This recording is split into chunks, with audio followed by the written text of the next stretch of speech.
Alors l'association Grâce pour tous, elle est déjà pour tous.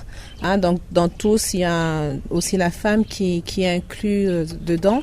Donc ce que nous faisons, c'est que nous voulons apporter de l'espoir là où il y a une sorte de désespoir, je veux dire. Beaucoup de personnes dans leur situation de détresse, de désespoir, oublient qu'ils sont encore utiles, oublient qu'ils peuvent encore donner quelque chose à une autre personne.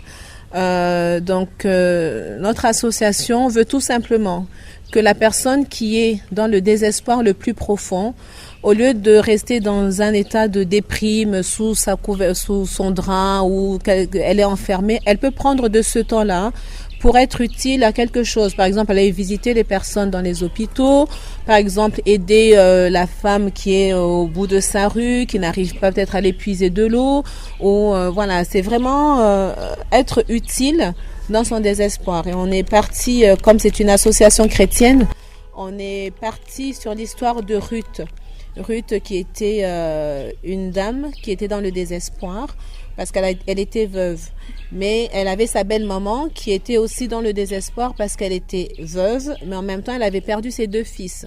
Donc il y a 2 personnes en situation de désespoir, mais Ruth met son désespoir entre parenthèses, malgré qu'elle souffre parce qu'elle est veuve, pour s'occuper de sa belle-maman.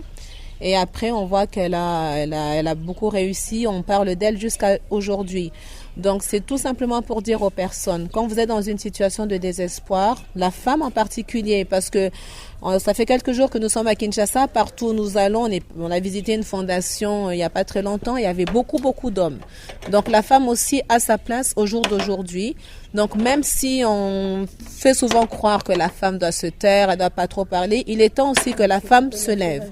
Il faut arrêter d'être des victimes, des personnes où on te dit tu vaux rien, tu peux rien faire. Non, nous pouvons tous faire quelque chose là où nous sommes.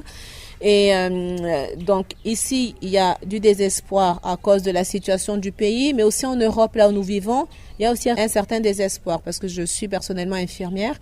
Quand je travaillais en psychiatrie, je me suis rendu compte qu'il y avait beaucoup de personnes retraitées. Dès qu'ils sont à la retraite, ils dépriment parce qu'ils n'ont plus rien à faire. Donc ces personnes-là, et d'autres aussi qui vivent le chômage parce que c'est comme ça, ils sont aussi dans une situation de désespoir. Donc notre association, c'est de prendre les personnes qui sont en Europe dans leur situation de désespoir, les connecter avec des personnes ici. Donc, eux apportent leur savoir parce qu'ils ont, voilà, c'est des personnes qui ont une expérience. Donc, ils apportent aux personnes qui sont ici et la personne qui est ici reçoit. Donc, c'est au fait connecter 2 personnes en situation de désespoir pour réussir à faire quelque chose. Mais l'association existe au Canada, en France, mais ce ne sont pas les mêmes réalités qu'on trouve en Afrique. Comment pensez-vous concilier les 2 réalités ? Alors, c'est vrai que l'Europe et le Canada, c'est pas pareil, mais nous pensons quand même, et c'est pour ça que nous sommes là. Nous sommes des Africaines. Nous sommes venus sur le terrain pour palper déjà, voir ce qui est possible, ce qui est faisable. Donc là, on a quand même fait à peu près 3 semaines et nous sommes venus avec certaines réalités. On se rend compte que ça ira pas au rythme que nous avons souhaité. Donc c'est sûr que nous allons essayer de nous adapter au rythme du pays, mais on va aussi booster un peu derrière, parce que si on veut que ça avance et qu'on aille plus loin, il faut trouver un certain équilibre. Mais la femme congolaise est confrontée à beaucoup de difficultés. Mais premièrement, quelles sont vos priorités ? Alors nos priorités, c'est exactement ça. Toute personne qui se trouve en situation de désespoir. Après, on peut pas aller frapper à toutes les portes, demander à la personne c'est quoi ton désespoir. Donc, il faut tout simplement savoir qu'il y a des personnes qui sont prêtes à venir former dans l'hôtellerie, dans le bâtiment. Il y a aussi des femmes qui peuvent faire le bâtiment, dans l'agriculture, dans le domaine médical. Il y a aussi d'autres domaines qu'on n'a pas réussi à voir comme ça tout de suite. Mais par les médias, il y a beaucoup de personnes qui vont entendre. Donc, nous, ce qui serait important, c'est que les personnes nous disent ce qu'elles attendent vraiment de nous. Et nous, de notre côté, on essaye de voir comment on peut répondre. Donc, si on peut répondre à tout, gloire à Dieu. Si on peut pas répondre à tout, on peut aussi être le relais, coordonner, solliciter d'autres ONG, peut-être sur place, pour que ce soit un travail en collaboration. Parce qu'on réalise bien qu'on ne pourra pas non plus tout faire. On veut vraiment rester dans la mission que le Seigneur nous a confiée. Kinshasa est la capitale, vous êtes ici, vous avez eu le temps de palper cette réalité. Pensez-vous étendre cette action aussi vers les provinces de la RDC? Alors, Dieu nous a demandé de nous lever et d'aller vers les nations. Donc, on est fiers de commencer par notre continent.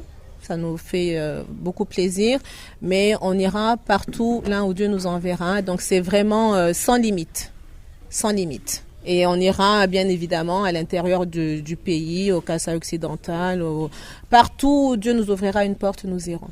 Les gens qui nous suivent, ils sont intéressés peut-être de vous joindre. Comment joindre l'association Grâce pour tous?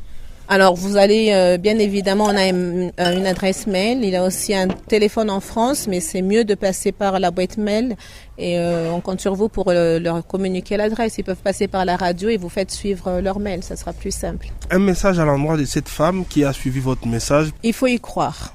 Déjà, il faut y croire qu'on est capable de changer beaucoup de choses, de bousculer le monde. Et je pense que là, le temps est plus que favorable aussi au Congo pour que la femme se lève et que nous puissions aussi vivre dignement.